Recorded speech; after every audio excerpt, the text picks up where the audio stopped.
two of the king's doorkeepers, plotting against the king's life. Mordecai didn't hesitate. He got word to me. I told the king immediately, in Mordecai's name. It was investigated, confirmed. The men were dealt with. And then it was recorded in the book of the Chronicles of the King. And then the world moved on.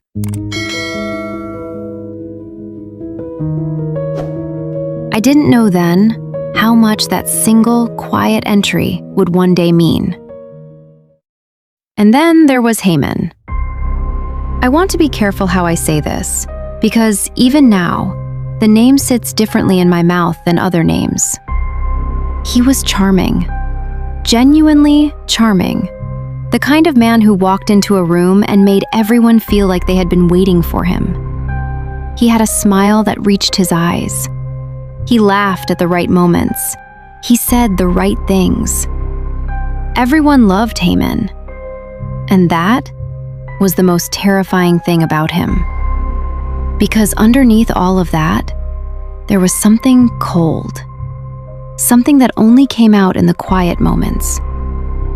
He was charming on the outside and dangerous all the way to the core. The king had elevated Haman above all the other nobles. Everyone bowed when he passed. Everyone dropped to their knees like it was the most natural thing in the world. Everyone, except my uncle. Day after day, Haman walked past, and Mordecai sat still. I wasn't there, but I heard what happened next, and it sent a chill down my spine.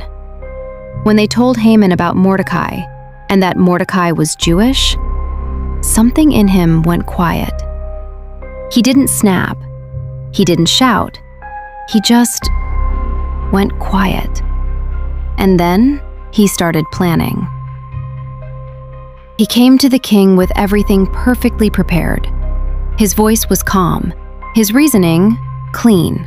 "There is a certain people," he said, "scattered among all the provinces of your kingdom. Their laws are different from every other people. They do not keep the king's laws. It is not to the king's profit to tolerate them."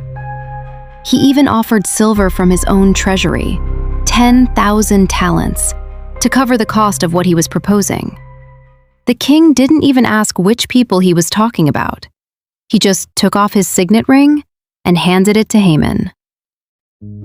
I still can't hold that image without feeling something cold move through me.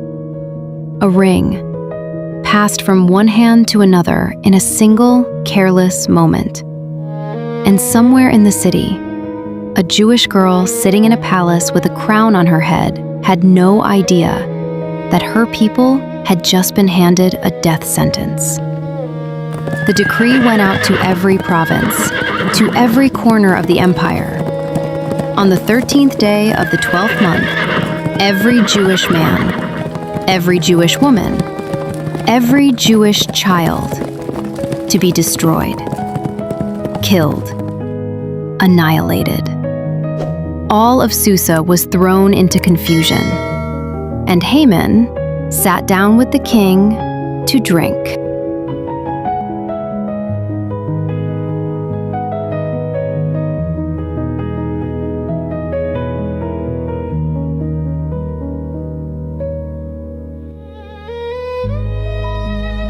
When the news reached Mordecai, he cried out, loud, bitter, a sound that people stopped in the street to hear. My uncle, the man who had been steady my whole life, the man who never let me see him undone. He was undone. When my maids brought me word, I felt it in my stomach first. That deep, dropping feeling. I sent him clean clothes immediately, anything to replace the sackcloth. He wouldn't take them. I sent my attendant Hathach to find out what was happening. Mordecai told him everything. The decree, Haman, the silver, the date they had already chosen. And then, he sent back a message that I was not ready to receive.